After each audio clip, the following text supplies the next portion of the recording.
c'était effectivement dans le cadre d'un entretien prédisciplinaire, parce que du 29 jusqu'au 9 octobre, sur le site de la liste, il n'était pas mentionné représentant syndical. Donc c'est là-dessus que l'administration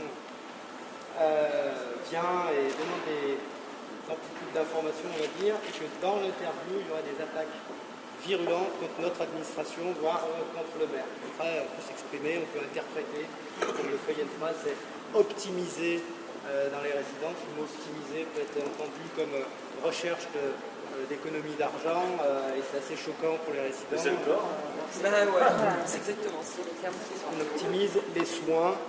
Voilà, après on peut ergoter sur les attaques personnelles. Un, il s'exprimait au nom de la CGT, ça c'est clair. Et deux, si on est plus libre de dire ce qu'on pense, on pensait qu'on pouvait relire les interviews que faisaient les journalistes. Alors si M. le maire peut le faire, nous on ne peut pas le faire. En général, on est sollicité pour une interview, on la donne, mais on ne relit pas le papier du journaliste. C'est quand même, enfin, en France, il semble que ça se passe comme ça. Donc non, on ne relit pas les interviews des journalistes, et les journalistes sont libres de retraduire les propos, de les transcrire. Donc une réponse sous 10 jours. On a fourni un certain nombre d'éléments de la part du journaliste et de la part du syndicat de Saint-Etienne, comme quoi on a dit qu'il était mandaté. On verra, un, s'il y a sanction, deux, quel est ou pas, et quel est le niveau, sous une dizaine de jours. Au-delà de ça, après le combat pour les résidents, On continue. oubliez que malgré le fait de mettre un confinement sur telle ou telle personne, pourquoi nos anciens, on s'expose aux sanctions depuis pas mal de temps, depuis un an maintenant, il faut traîner les choses.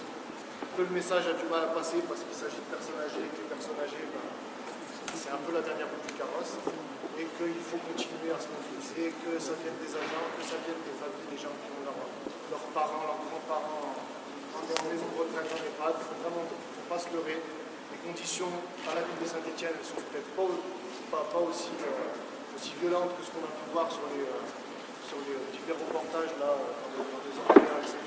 Elles sont en train de le devenir. Si ça arrive un jour, ce sera catastrophique. C'est déjà catastrophique pour des personnes qui ont un degré de professionnalisme normal. Du coup, ça va déborder, c'est en train de couler. Et si on ne sauve pas le navire maintenant, ça va être grave. T'as raison, tous ensemble, tous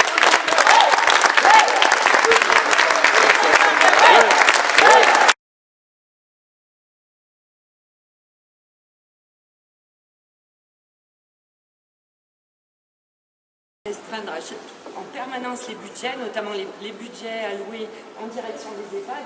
Et ce qui se passe ici, c'est ce qui se passe dans la plupart des EHPAD. Et aujourd'hui, on a intérêt à être tous très présents pour dénoncer ce qui se passe et pour soutenir, parce que le but, il est quoi? Il est d'essayer de faire taire, parce qu'ils savent très bien que de toute façon, ce qui est dénoncé là, c'est une situation qui est très juste et une situation, c'est un sujet qui est très sensible aujourd'hui. Personne n'est dupe, qu'on soit personnel, qu'on soit famille, mais même eux savent très bien que ce qui se passe dans les EHPAD, c'est une véritable catastrophe, sauf que ça pose des enjeux économiques et politiques qui sont énormes. Donc le but aujourd'hui, c'est de faire taire. Donc on a intérêt à être tous présents pour justement soutenir tous les camarades dans le cadre de l'action syndicale, pour être vraiment présents, mais aussi continuer à dénoncer, mais de manière très forte dans un cadre syndical, tout ce qui est en train de se passer aujourd'hui. C'est inadmissible. La maltraitance qu'on vit dans la plupart des EHPAD, parce qu'on pourrait dire dans la quasi-totalité des EHPAD, elle est bien réelle. Et aujourd'hui, personne ne peut le nier. Celui qui veut le nier, il s'oppose totalement à une vision qui pourrait permettre d'améliorer les choses, parce qu'on est sous couvert d'une politique où la logique économique, elle passe avant tout. Donc il ne faut certainement pas renoncer, il va falloir qu'on soit bien sûr présent pour soutenir les camarades et pour soutenir Malik, ça c'est clair, mais qu'on se taise surtout pas. Parce que le seul objectif, c'est de vouloir nous faire taire pour qu'ensuite ils puissent continuer de partout. Voilà, donc on sera derrière, ici, mais comme ailleurs, et je pense qu'y compris syndicalement, on va réfléchir peut-être à lancer une initiative syndicale en direction des EHPAD, pour bien montrer qu'on n'est pas sur une situation isolée, pour ne pas laisser Malik tout seul dans cette situation, parce que ce n'est pas une situation isolée.